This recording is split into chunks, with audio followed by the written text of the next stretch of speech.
Madhava Kunja Bihari Jaya Radha Madhava Kunja Bihari Jaya Radha Madhava Kunja Bihari Jaya Radha Madhava Kunja Bihari Gopi Jana Balabha Girivardhari Gopi Jana Balabha Girivardhari Gopi Jana Balabha Girivardhari Girivardhari Jasodanandana Braja Janarandana Jasodanandana Braja Janarandana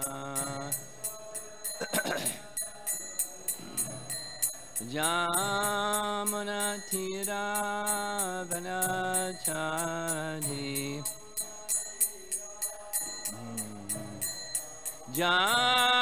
Jamanatira Vanachari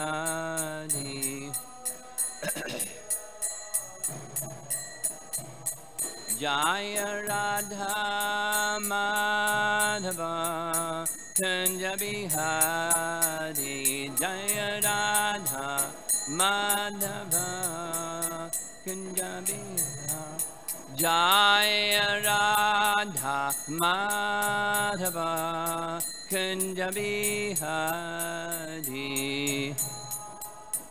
Madhava Kunja Bihari Gopi Jana Balabha Girivardhari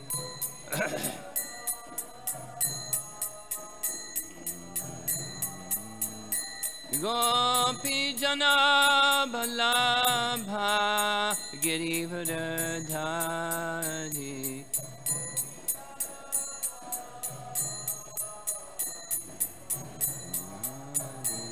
Jasodanandana Braja Janaranjana Jasodanandana Braja Janaranjana Braja Janaran Jamunatira Vanachari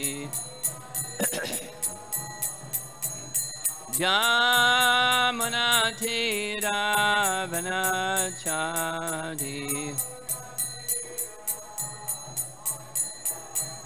Jaya Radha Madhava Kunja Bihari Madhava Kunja Bihari Jaya Radha Madhava Kunja Bihari Madhava Kunja Bihari Jai Om Vishnupad Paramahamsa Parivijagacharya Astatara His Divine Grace A.C. Bhaktivedanta Swami Srila Prabhupada Ki Ananta Koti Vaishnavrinda Ki Grantaraj Srimad Bhagavatam Ki Gaur Pimanandi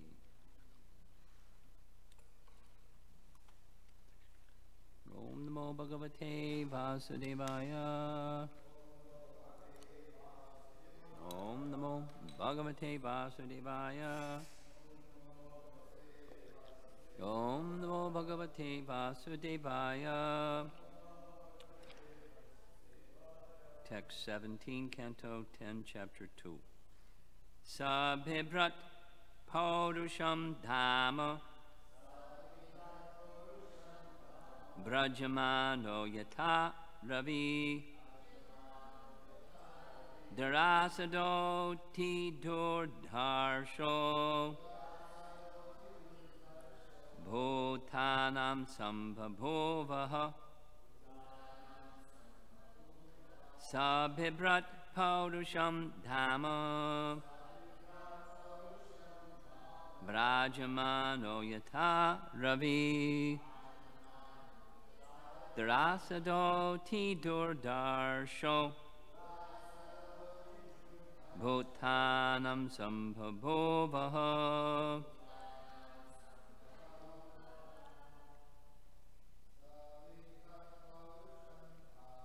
Sabhibrat Parusham Dhamma Brajamano Yata Ravi Dirasado Durdarsho Bhutanam Sambhavovaha Sabhibrat Paurusham Dhamma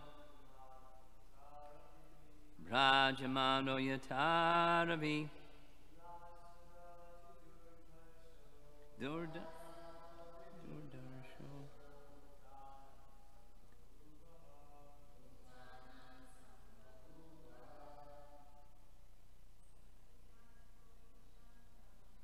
Sabhibrat Paurusham Dhamma Brajamano Yata Ravi Durasado Durdarsho Bhutanam Sambhavovaha Sabhibrat Paurusham Dhamma Vrajamano Yata Ravi Durasado Durdarsho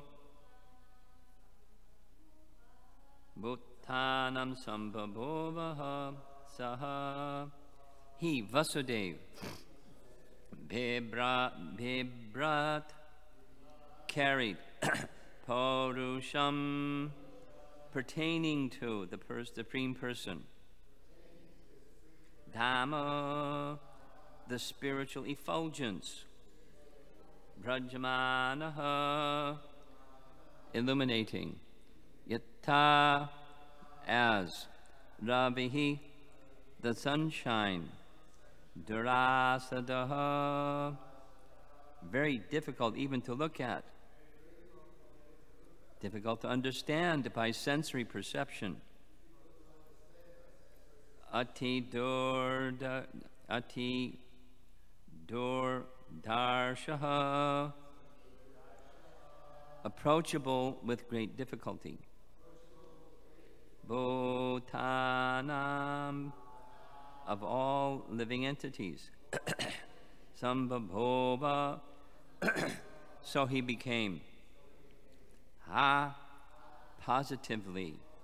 Translation, while carrying the form of the Supreme Personality of Godhead within the core of his heart, Vasudev bore the Lord's transcendentally illuminating effulgence, and thus he became as bright as the sun.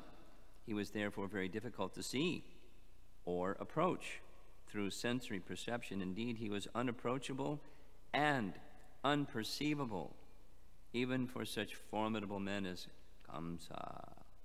And not only for Kamsa, but for all living entities. Purport. The word Dhamma is significant. Dhamma refers to the place where the Supreme Personality of Godhead resides. In the beginning of Srimad Bhagavatam 1.1.1, it is said, Dham nasvena sadana rastakuhakam satyam param dhimahi. In the abode of the Supreme Personality of Godhead, there is no influence of material energy. Parentheses, Dhamna svena sada narastakuhakam. Any place where the Supreme Personality of Godhead is present by his name, form, qualities, or paraphernalia immediately becomes a Dhamma. For example, when we speak of Vrindavana Dhamma, Dwaraka Dhamma, Mathura Dhamma, because of these because in these places, the name, fame, qualities, and paraphernalia of the Supreme Personality of Godhead are always present. Similarly, if one is empowered by the Supreme Personality of Godhead to do something, the core of his heart becomes a Dhamma, and thus he becomes so extraordinarily powerful that not only his enemies, but also people in general, are astonished to observe his activities. Because he is unapproachable, his enemies are simply struck with wonder, as explained here by the word Darasado Ti Durdarshaha. Paragraph. The words Paurusham Dhamma have been explained by various acharyas. Sri Viradaghava Acharya says that these words refer to the effulgence of the Supreme Personality of Godhead. Vijayadvaj says that they signify Vishnu Tejas. And Shukadev says Bhagavat Swarupa. The Vaishnava Toshani says that these words indicate the influence of the Supreme Lord's effulgence. And Vishwanath Chakravarti Thakur says that they signify the appearance of the Supreme Personality of Godhead.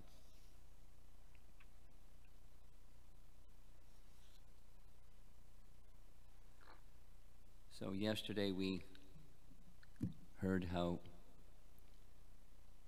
Krishna appeared in the mind of Vasudeva. We heard that he was already there, he's already everywhere, but he appeared within his mind.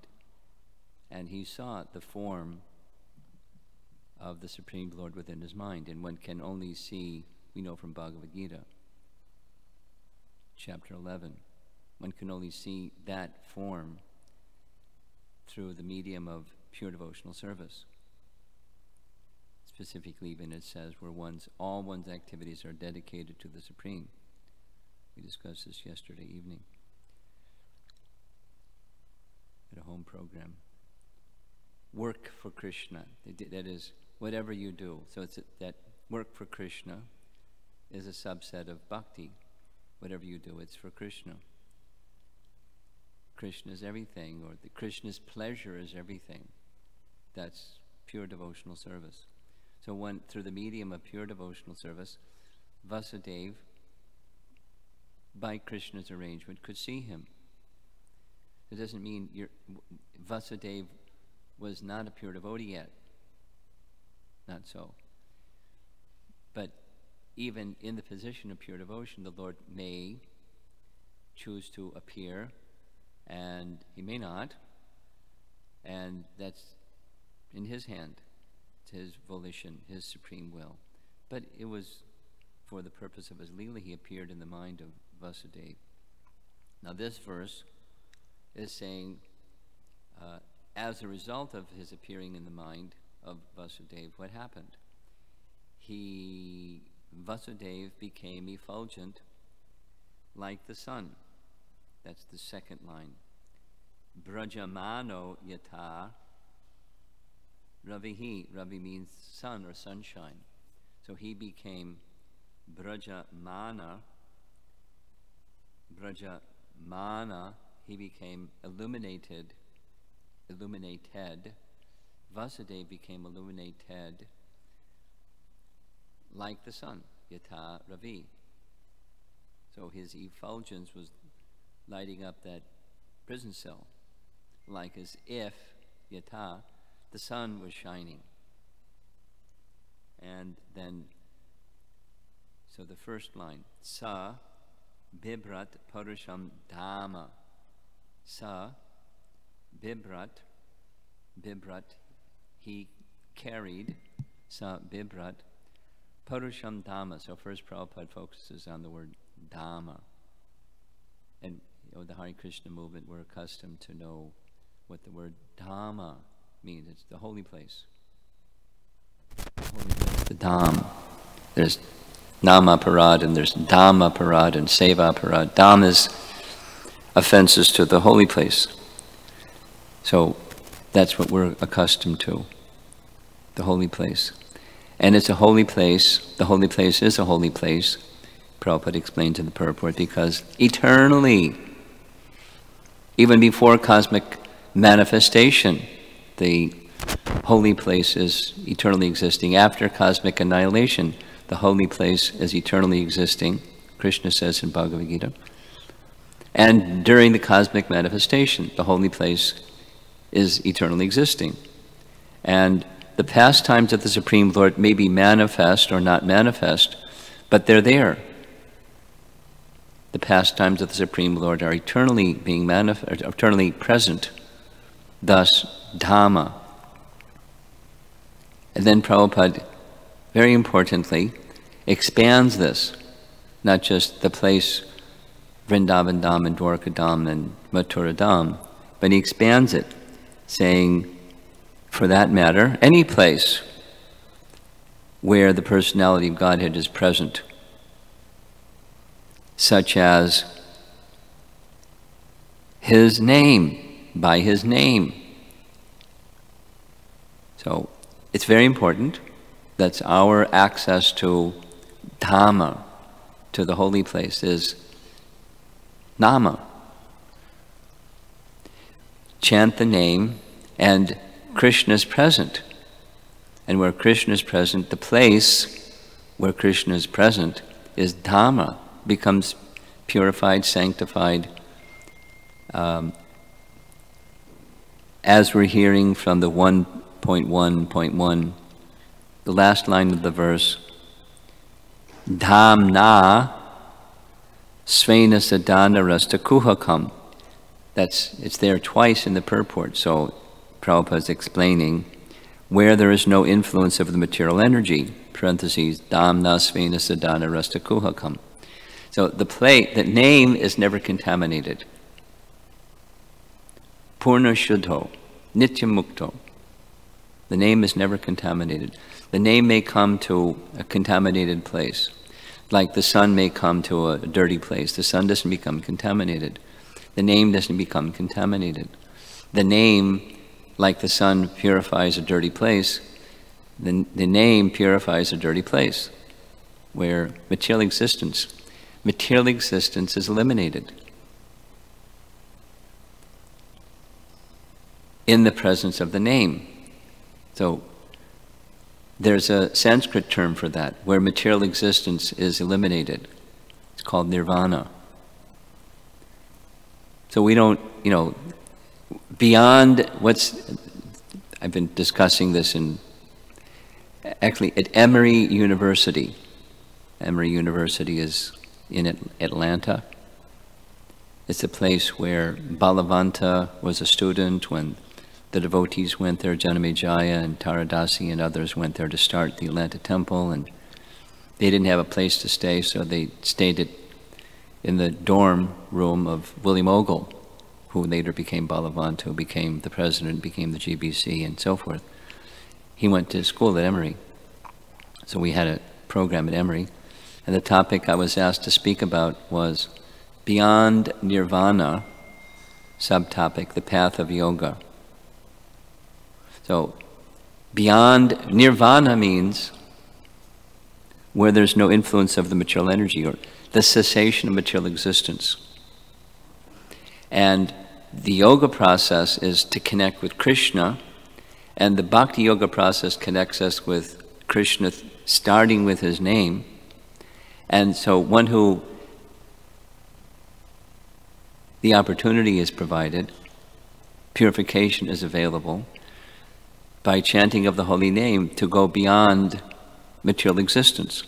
Enter that realm where there's no material existence, and then you engage in devotional service. That's bhakti yoga. The path of yoga takes one beyond nirvana, if done properly, with proper guidance. And so, back to the word Dhamma. That's the first paragraph. Dhamma means the abode of the Lord, and where the abode of the Lord is beyond material existence. And so the mind of Vasudeva was beyond material existence. And because the Supreme Lord was present, there was this effulgence. you know, the Jyoti, Brahma Jyoti, spiritual light, no material light. Material light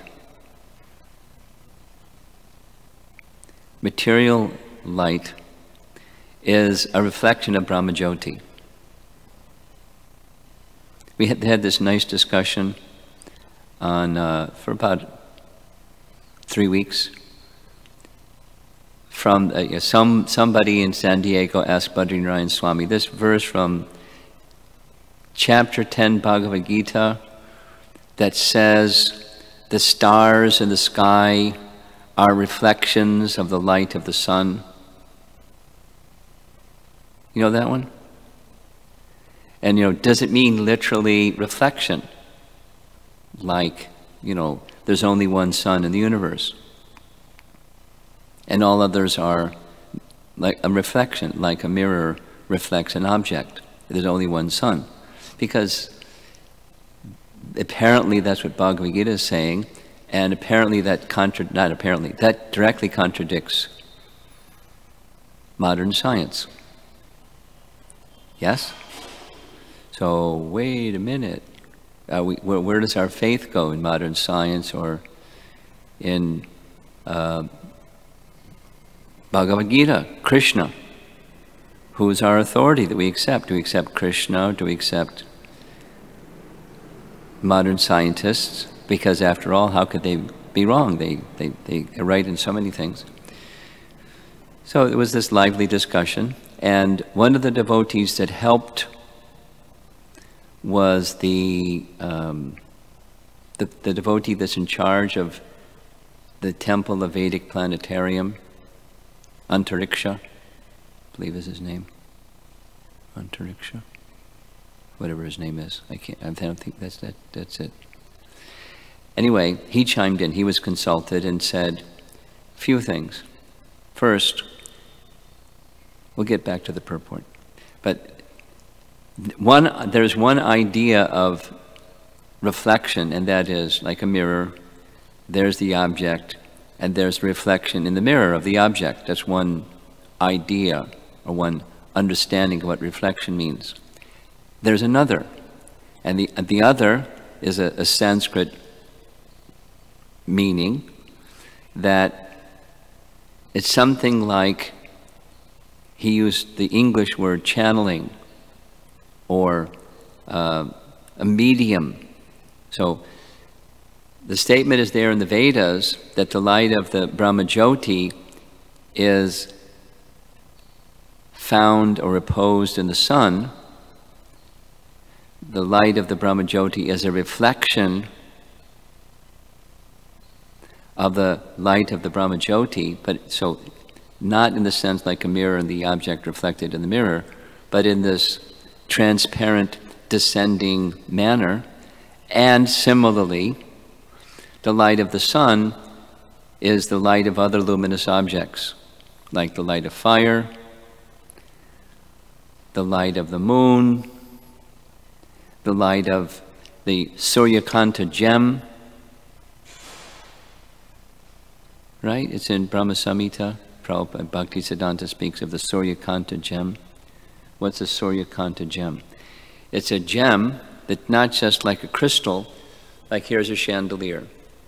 And when you turn the lights on the chandelier, the light shines through the crystal, and it deflects light here and there, and it's nice, very attractive. The light is coming from the bulb.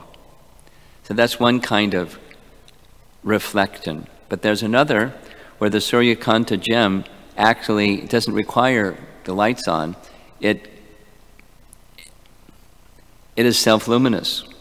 You put it in a dark room and it's self-luminous. But the light in the Suryakanta gem is drawn from the sun. It's a little bit of the light of the sun, as the sun is a little bit of the light of the Brahma Jyoti.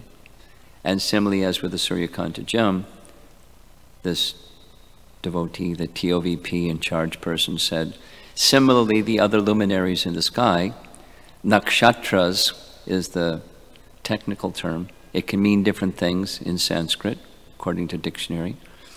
but it's the reflection of the light of the sun in the sense that they derive their luminosity from the sun, as the sun derives its luminosity from the Brahmajyoti. And it's the sun, the sun that we know in our solar system, according to his explanation. There's one sun in the whole universe, and other luminous bodies are bearing the light of the sun by this system of reflection. Not the former, but the second model of reflection or meaning of reflection. Interesting, huh? Now, there may be other explanations than that one, but that's one of those explanations that explains there's one sun within the universe. So there. Sun in the sense that it's the one body within the whole universe that directly empowered, channeling the light of the Brahmajyoti, spreading that light of the Brahmajyoti throughout the universe, and thus other luminous objects are also luminous in different ways. And even, you know, fire. So, back to the purport of the verse here. Dhamma means the presence of the personality Godhead where there's no material influence, and if by our taking shelter of Nama, we're brought to that region, potentially at least, we're brought to the region of beyond nirvana, or beyond material existence, without any qualification. Like Hemangi was saying yesterday, how merciful is this process? You don't have to be anything. With faith, that's the only have to. There's some faith in the name, and call the name with faith. And that can transport you to the place where Krishna is. In fact, you are transported immediately. Consciousness is very covered, very dull, so generally it takes some time for the full purification, the full effect to be subjectively experienced. But in Vasudev's case, he was already there, and so when Krishna chose to make himself present in his mind in a visible feature, he became as effulgent as the sun, Ravi, which is a reflection of the light of the Brahmajyoti. And so the Brahmajyoti was what was being shown in that prison house because the presence of Krishna. And then there's this other detail in the first paragraph of the purport that no one could approach him, they couldn't see him with material sense perception, he couldn't be violated by Kamsa or anyone else. He was protected by Krishna's presence within his mind. Then the second paragraph is this Purusham Dhamma. Purusham, Purusha means person. In the higher sense of the term, it's the Supreme Person. The Supreme Person's Dham. So then we have these different renderings that somebody may get confused. This one says this, and that one says that, the other one says the other thing. Can't they just like have a huddle and get together and agree and it's one thing? That would be nice. Then we wouldn't be confused. But they're all right. And not one of them is more right than the other one. They're all right. There's just different angles of vision on the same subject matter.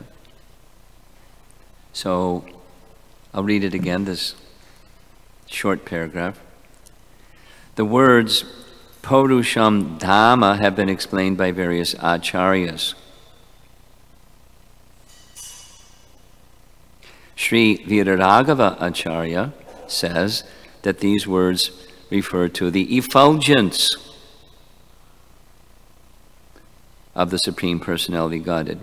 Vijayadwaja says that they signify Vishnu Tejas. And Shukadev says Bhagavat Swarup. The Vaishnava Toshini, that's Sanatana Goswami, says these words indicate the influence of the Supreme Lord's effulgence. And Vishwanath Chakravarti Thakur says that they signify the appearance of the Supreme Personality of Godhead.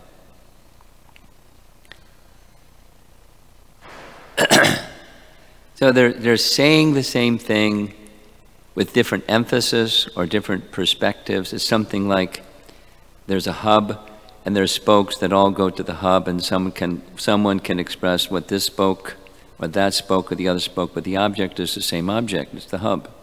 The object is Krishna. Krishna has appeared. And Krishna's appearance indicates, Vishwanath Chakravarti Thakur says, it signifies the appearance. Purusham Dhamma. That's a direct meaning. And it's the effulgence of Krishna, because wherever there's Krishna, there's effulgence. And whenever there's Krishna and Krishna's effulgence, there is influence. One of the 6 opulences of Bhagavan is influence. Sometimes it's translated as fame. But influence, a famous person influences people. Fame, influence, and swarat, that comes from himself. It's not dependent upon circumstance. Like, by circumstance, for example, somebody becomes elected President of the United States. Our embarrassment president is elected. And because of that election, he has some influence. Fame or infamy, he has influence. And da-da-da-da-da-da. But, at some point he's gone. Sooner the better. And then the influence is reduced. He may still have some influence because he's a former president. But it's by circumstance and then taken away. Then who knows what he's going to be in his next life? Who knows?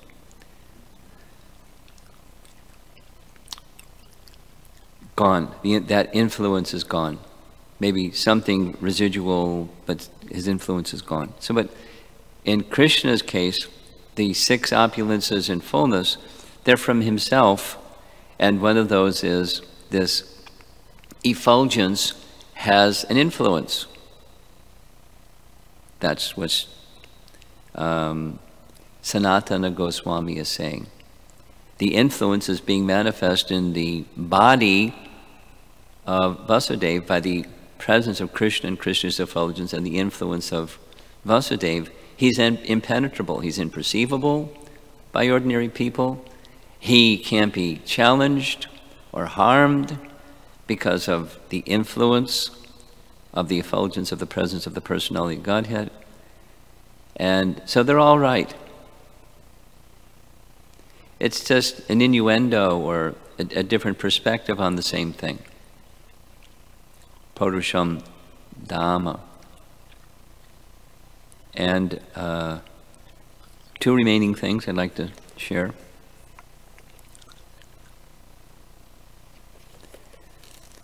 One has to do with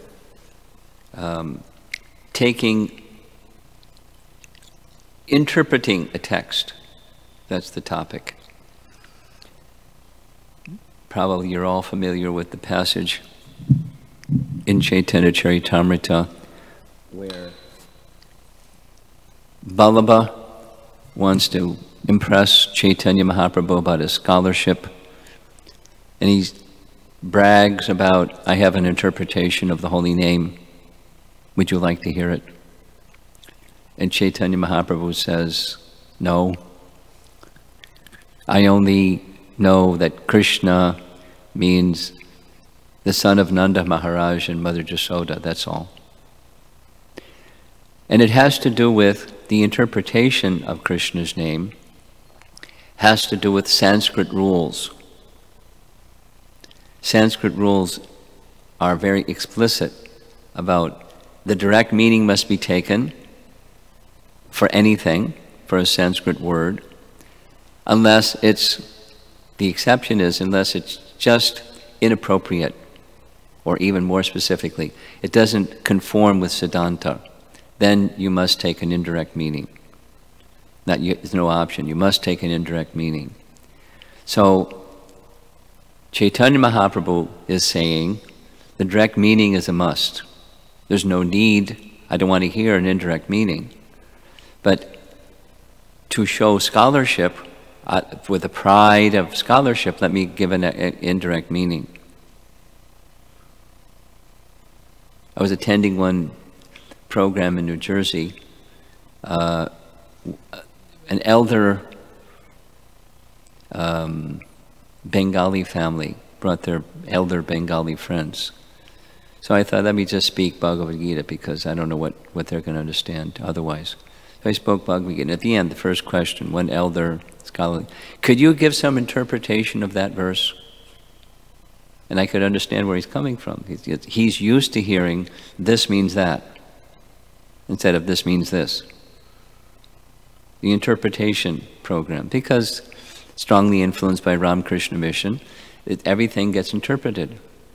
And then, a learned fellow is one who can do something clever with his interpretation, take an indirect meaning. So I tried to be nice, but I was a little aggravated that we don't take interpretation, we take as it is. When Krishna says that he means what he says, we don't take indirect meanings. We take the direct meaning. So that's what it is. There's the direct meaning. So Vallabha was doing that one. What's an interpretation? Now, so once again, in Sanskrit there's rules.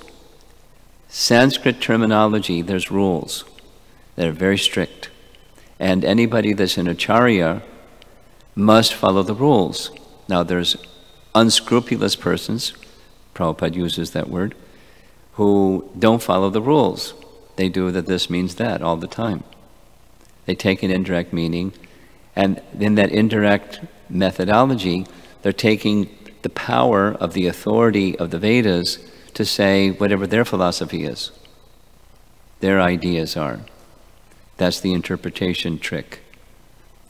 It's not what the Vedas say, it's what their philosophy is, but they want the credibility and the authority of the Vedas to say, this is what it means. They're just cheating. Their ideology resting on the authority of the Vedas. It's cheating. It's very unfortunate, it's very bad. But Manda, that's this age of Kali, everything is bad. So we take direct meaning.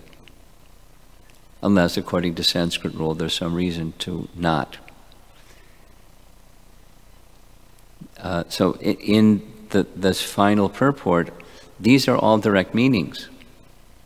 These are all direct meanings, because their acharyas give. According to Amarakosha dictionary, the word Dhamma can mean this, that, and the other thing, and the other thing. So taking that, resting on the direct meaning, then the rule of using this word interpretation is, it must be according to Siddhanta, or Siddhanta must conform with direct meanings.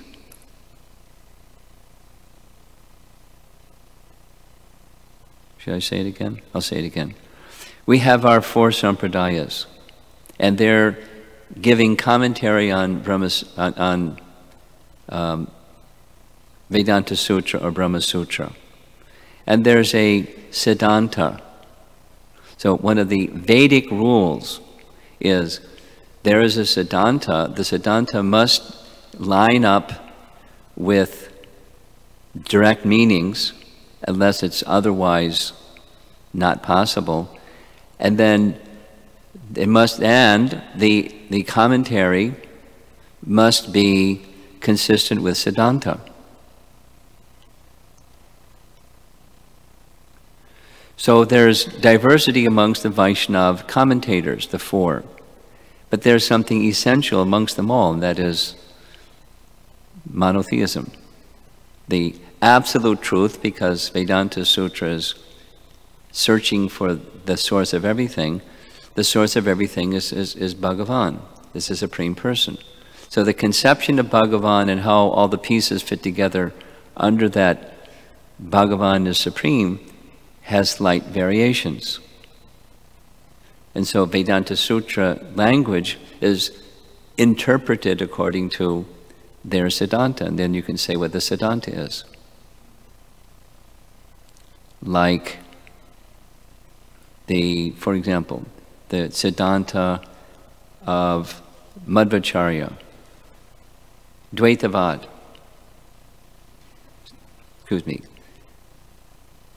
Dvaitavad, dualism, absolute dualism. And Sri Vaishnava or Ramanujacharya's teachings is Vishishta Advaita, etc. So there's a Siddhanta, and the commentators must comment according to the Siddhanta with direct meanings of the Sanskrit terms. So one more little message.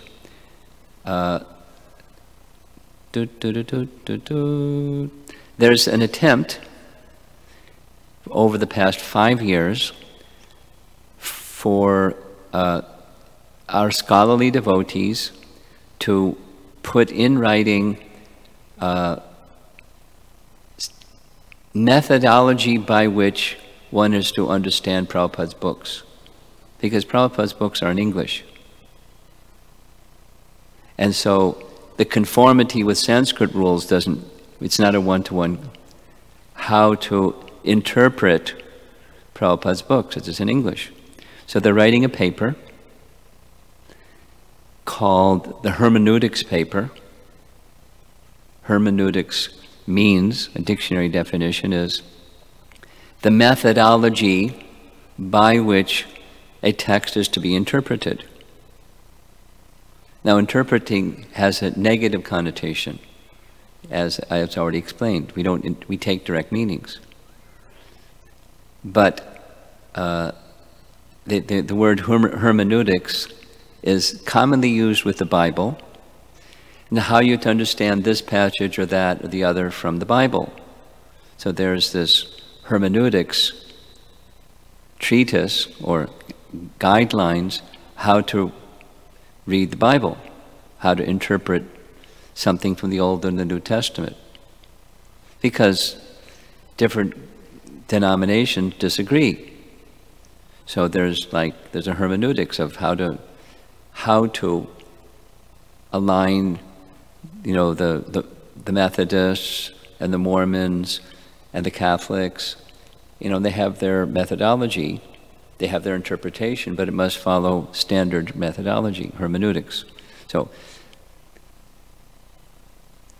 some of our scholarly devotees is now in the 5th revision, have been working on a hermeneutics paper.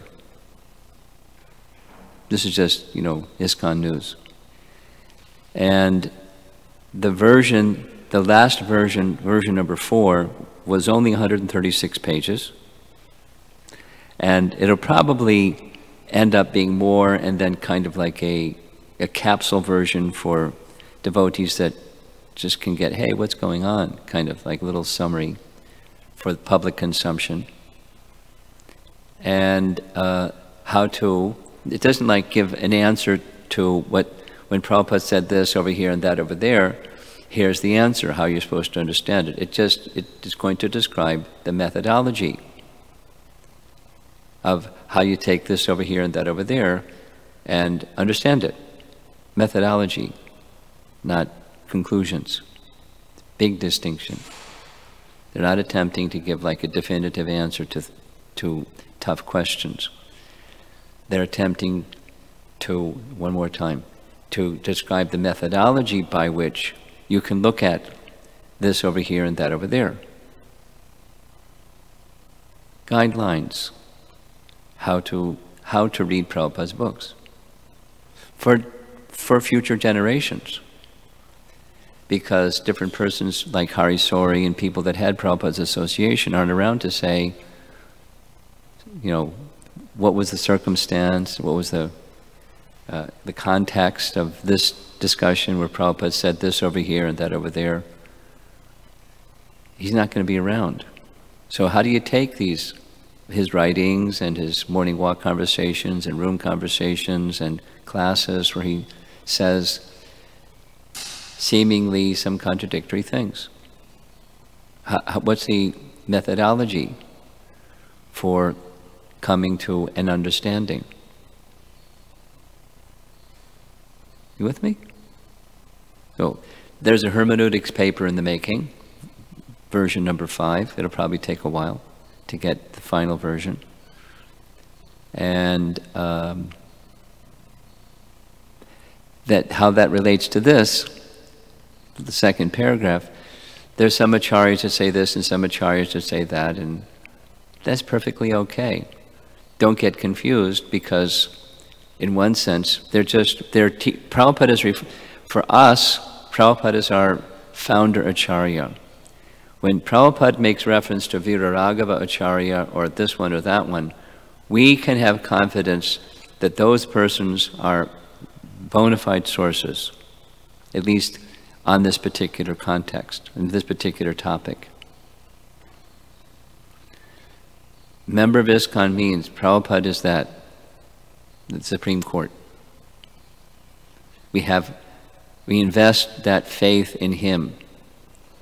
That's what being part of ISKCON means. We accept him as our founder acharya, and he gives us guidance on authorities that give their explanation of things, or the interpretation of things, their explanation of all of what we're hearing here. Then hermeneutics is how to take what Prabhupada has given us, and what are some of the rules or guidelines or procedures that you follow in order to have a proper understanding. So that's for refined, precise meanings of things. Now going back to something that Hemangi expressed yesterday, it was very nice, which was for people that don't have that propensity, they can go back to Godhead too. They just chant the holy name with faith. And that brings one into Dham. And everything is, Krishna's there. And through the name, we can approach the abode of Krishna. That's this explanation given by Vishwanath. That's Shukadev. Bhagavat Swarupa. The form of the Supreme Lord was in the mind of Vasudeva.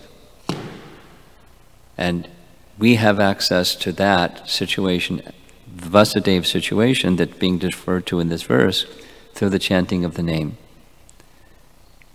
It must be faith, but the potency is there. Everything is there. Everything is there. And if one becomes pure, offenseless in chanting, all this will become revealed. And the books are there to help us, check our realizations against what our realized acharyas say about anything. The whole of the spiritual reality, even the spiritual reality within this realm. Everything is there. But we can just simply chant the holy name, and that's sufficient. It stands alone. Doesn't need anything else to support it. The other things enrich our chanting of the holy name. It helps nourish faith in the holy name. It's the authority upon which everything rests, Scripture, and the rendering of the Scripture.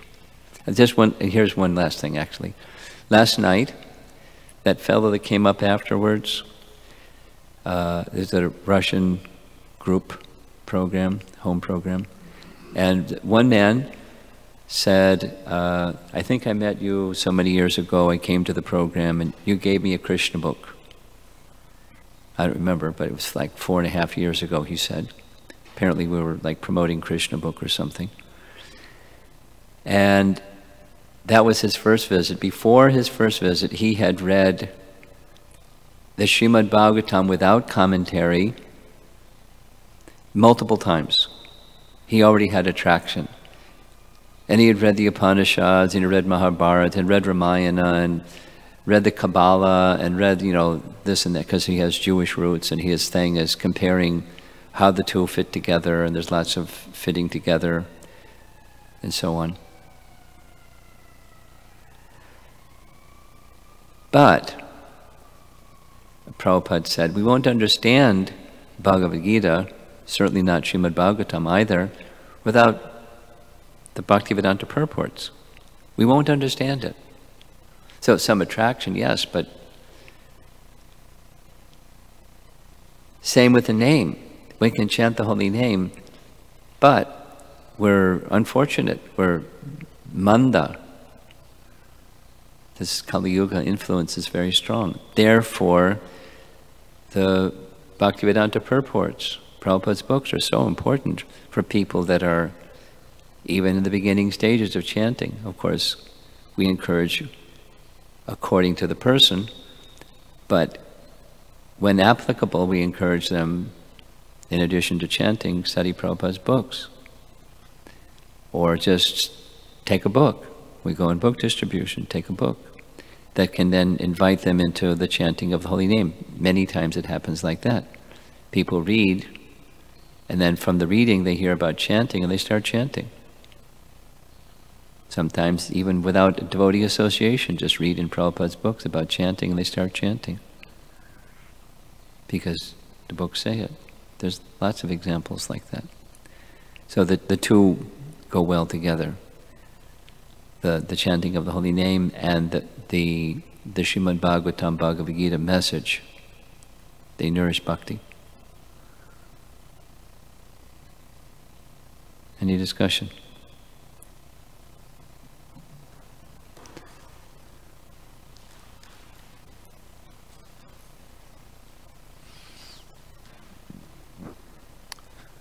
Hare Krishna Guru Maharaj. Srila Bhaktivinoda Thakur, when the mention of the interpretation, and trying to understand Srila Bhaktivinoda Thakur parallel of the demons of Vrindavan, he writes the whole book on how the demons becomes, they represent anarthas, and it's very helpful. And so it's not necessarily taking a direct meaning, but using that direct meaning to run like a parallel that helps, understanding one's, process of purification or something like that. What makes that? Well, I guess the answer is obvious. He's an acharya. But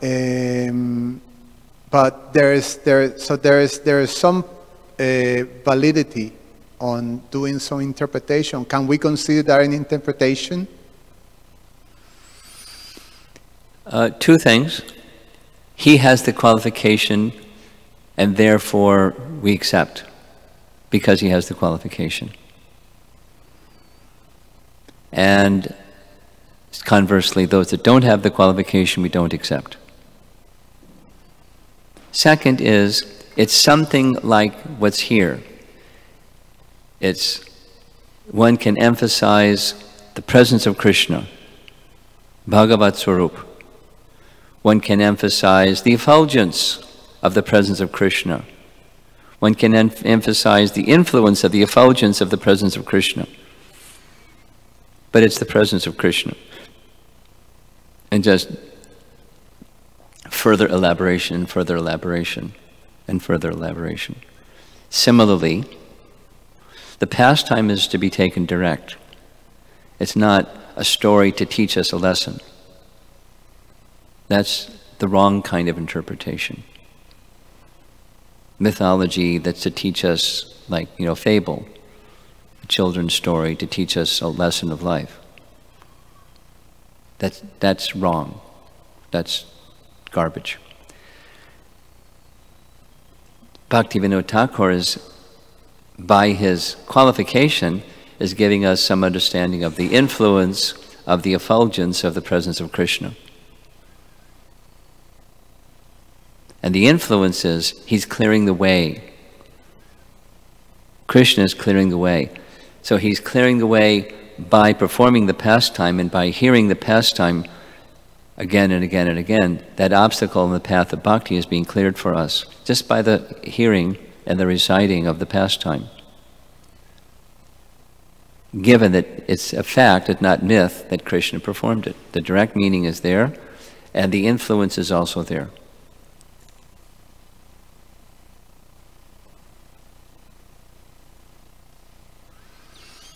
Yes?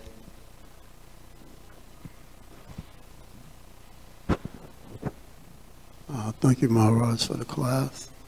How effective is chanting if you're not reading the scriptures?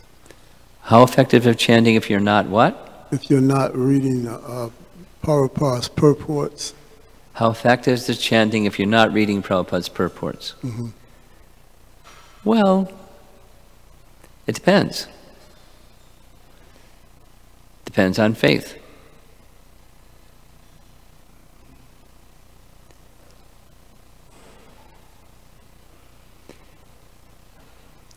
Read in Chaitanya Charitamrita where Chaitanya Mahaprabhu says that the holy name is complete. It's not dependent upon anything else. As Krishna is independent, the name of Krishna is independent, and chanting the name stands on its own. It doesn't need support of anything else. And then there's a long purport where Prabhupada quotes Bhaktisiddhanta saying so many things. Bhaktisiddhanta or Bhaktivinoda Thakur? Bhaktivinoda Thakur. So, because they commented on Chaitanya Charitamrita. So, it certainly helps. And for us, it's more than helps. It's, we're not going to, if we have a misconception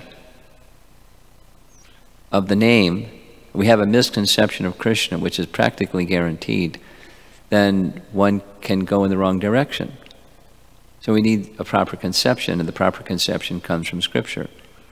The Scripture requires Prabhupada's purports. So one could head in the wrong direction or not get the full effect. That's the risk, particularly in this age of Kali. People are misguided. It's abundantly misguided. So, in principle, the name stands alone. In practical terms, we need the Bhaktivedanta purports side by side with chanting. So we can have the proper conception. In Harinam Chintamani, you familiar with that book? Written by Bhaktivinoda, it's Haridas Thakur speaking the glories of the name to Lord Chaitanya. That's the storyline. And Haridas Thakur, the chanter of the holy name, Acharya of the holy name, says there must be sambandha gyan together with the name, otherwise one will not get the full effect. Sambandha gyan means the relationship of all things with the source of all things. There must be proper sambandha gyan. So there has to be some, the full effect of the chanting of the holy name will not be there without proper sambandha gyan. And that we get from Prabhupada's purports.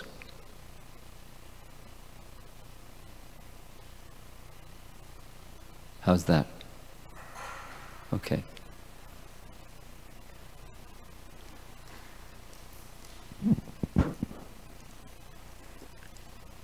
Maharaj, I have two things.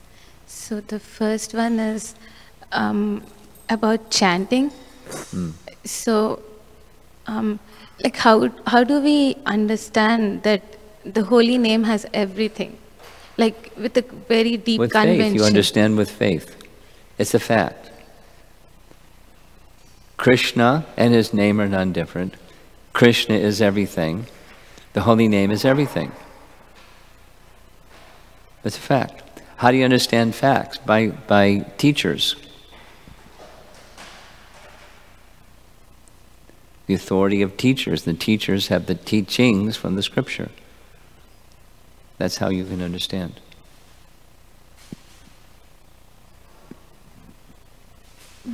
The second one is that when a devotee goes out and reaches to the people outside,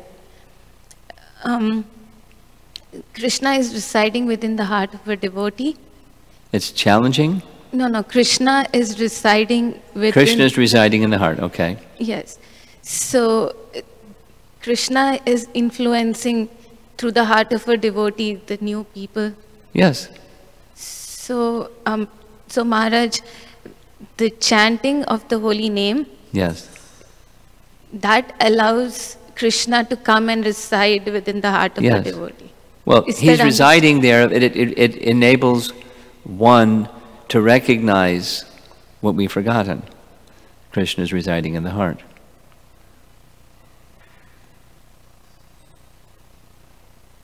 Cetadarpana marginum.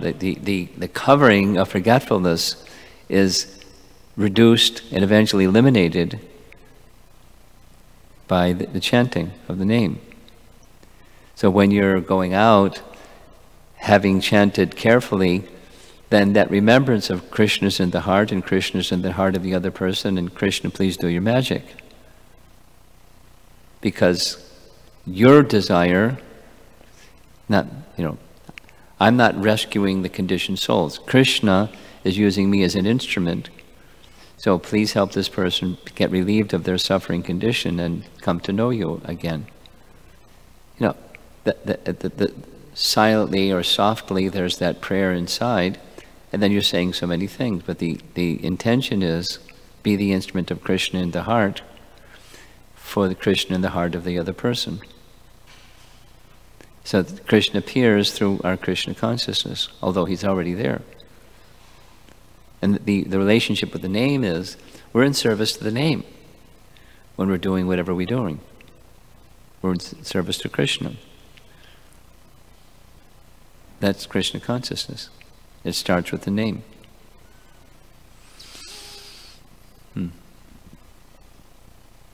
Okay. One more question? Do you want to go take the microphone instead of having her? Yeah, Maharaj, you said wherever we chant the holy name becomes a place of worship. When we're chanting the holy name, what happens? Wherever we chant the holy name becomes a place of worship. Well, Krishna is present. When we're chanting the holy name, Krishna is present. And the place by Krishna's presence becomes sanctified. So we should chant the holy name and anywhere? Yeah. No, wherever we Why not? Some places, There's no niyamas, there's no restrictions or regulations. You can chant in the bathroom. You can chant on the street. You can chant in the bus. You can chant in your home. You can chant in the temple. You can chant anywhere. What about like in a lounge or, where people drink and smoke? Right, but you may be respectful of the sensibilities of other people. The principle doesn't change. The place becomes sanctified by Krishna's presence in the form of his name.